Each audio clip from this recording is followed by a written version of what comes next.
Hey everyone and welcome. I am absolutely thrilled to have you here for this explainer.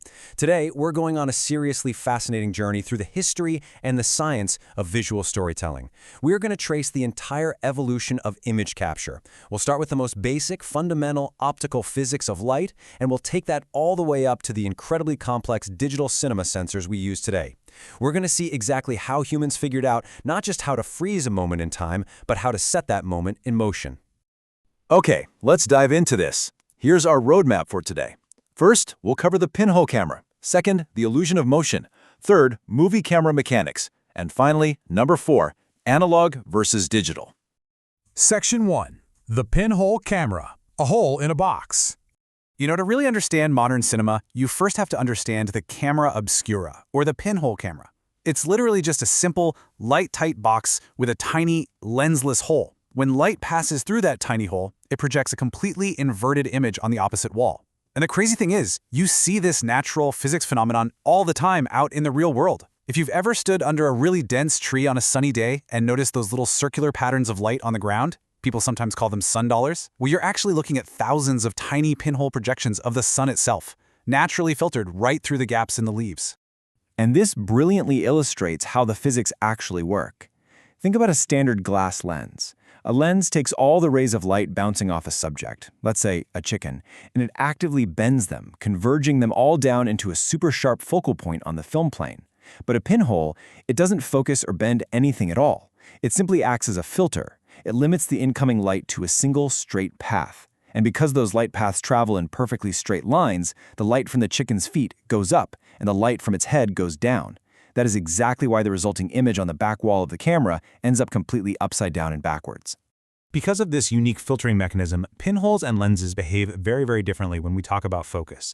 A pinhole gives you an infinite depth of field. Everything from an inch in front of the camera all the way to infinity is in focus at the exact same time. But because it isn't actively converging that light, the focus is inherently just a little bit soft. A glass lens, on the other hand, gives you incredibly sharp, crisp focus, but it completely restricts your depth of field. You have to physically, mechanically adjust the glass to choose exactly what specific slice of the world you want to be sharp.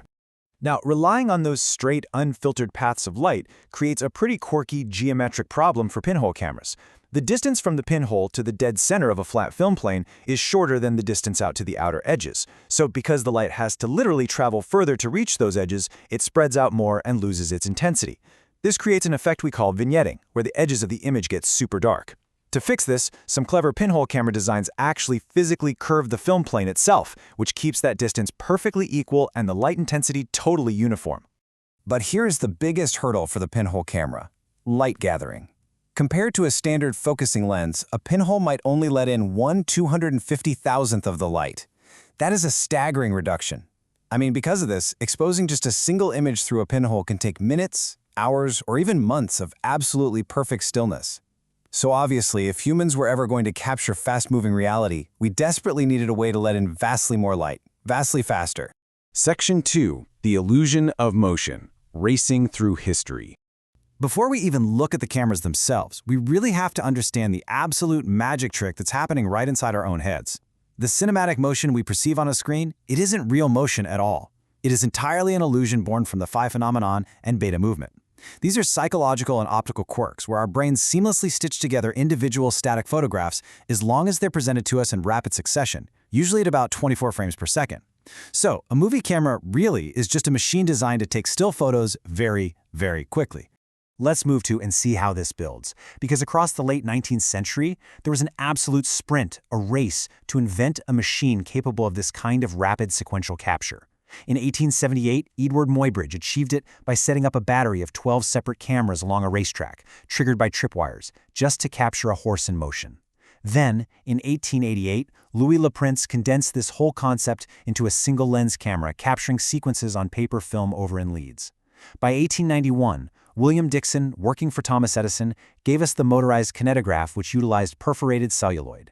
And finally, hitting the nail on the head, in 1893, the Lumiere brothers developed the cinematographer, an absolutely remarkable machine that was a combined camera and projector. Section 3. Movie camera mechanics. Deconstructing the machine.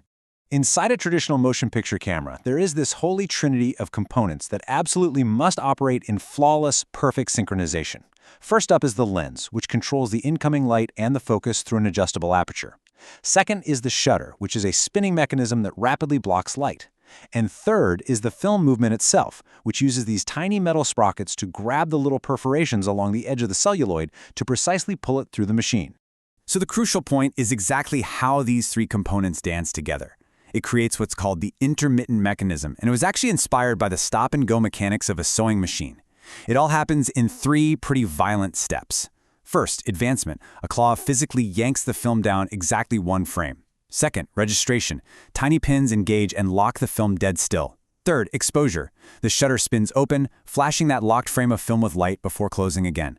If that film moved even a fraction of a millimeter while the shutter was open, you wouldn't get a picture. You'd just get a totally blurry smear. Now you might be thinking, wouldn't violently yanking a fragile strip of celluloid 24 times a second create immense physical tension? Well, yeah. Early inventors literally kept ripping their film to shreds. The vital breakthrough here was the Latham loop. By intentionally creating physical slack, just these little looping paths of film just above and below the film gate, the tension of that violent stop-and-go movement was completely isolated. This physical safeguard was a real game changer. It finally freed the industry to shoot long, continuous sequences without the film just snapping in half. Section 4. Analog versus digital. The format wars. Think about the profound juxtaposition between these two mediums. Analog film is this deeply tactile, completely chemical reality. It relies on a physical celluloid base coated in a light-sensitive chemical emulsion. When light hits it, physical crystals react, which creates what we call film grain. Digital video, however, replaces all of that tactile chemistry with pure algorithmic efficiency. It uses electronic CCD or CMOS sensors to capture light simply as pixel data, and it writes it directly to a hard drive, without a single inch of physical film ever passing through a gate. But amazingly, digital cameras are still mathematically replicating the exact same tasks of their analog ancestors. Electronic image capture actually traces its roots all the way back to the 1880s, using early selenium solar cells.